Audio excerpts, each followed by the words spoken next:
For 200. Okay?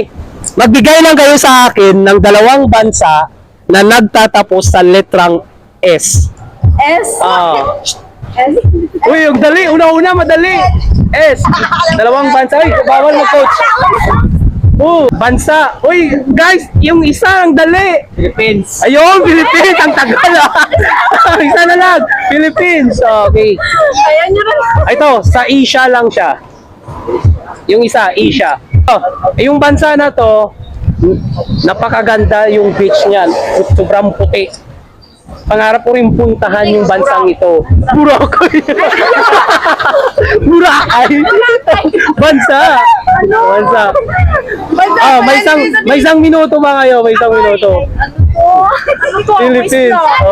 Ay, ano? Ang bansa na to, sobrang ganda yung beach nito. Sobrang puti ng dagat. Tourist spot din siya. Ning-ning. Maganda rin yung ning-ning. Dali. Bansa. Isa na lang, girl. 30 seconds. Dalawa lang yan. Ang dali. Palagi nakikita din yan palagi sa Facebook kasi binablog din yan ng mga content creator. Yung bansa na yan. Kaya kung active kayo sa Facebook na ko. Philippines, ano pa? Ito. Bibigyan ko kayo ng last 20 seconds. Bibigyan ko kayo ng clue. Nagsisimula sa letrang M. M. Nagtatapos sa S. M. Ay, N? M. N, M. M. M. Ba't naman flower? M.